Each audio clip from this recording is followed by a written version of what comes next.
On est dans l'école Gustave André, ici à Chabeuil, donc une commune de 7000 habitants. Cette école a été totalement rénovée et notamment elle a connu un agrandissement pour accueillir un deuxième groupe scolaire. La région est intervenue au travers de sa mission d'autorité de gestion des fonds européens. On a décidé de financer à 50% la rénovation et extension de cette école pour la partie thermique et éco-construction. C'est un bâtiment aujourd'hui qui est autonome.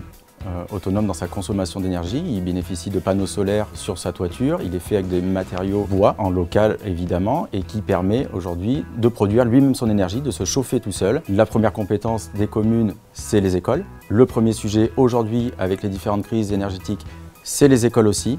Ça veut dire que ça aurait été 350 000 € qu'il aurait fallu rajouter sur un budget comme le nôtre. Ça aurait été certainement beaucoup plus compliqué et peut-être même à phaser sur plusieurs tranches et des années pour le réaliser.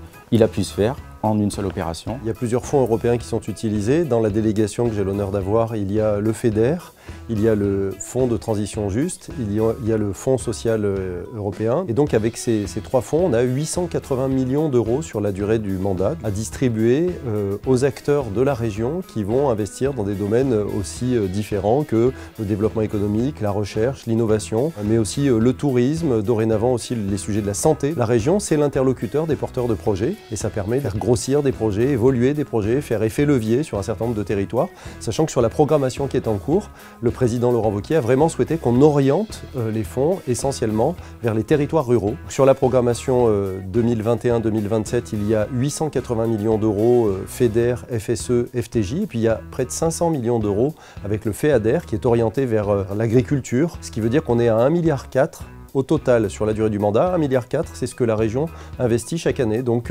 pendant la durée de ce mandat, on aura une année de bonus grâce aux fonds européens au bénéfice des acteurs de la région.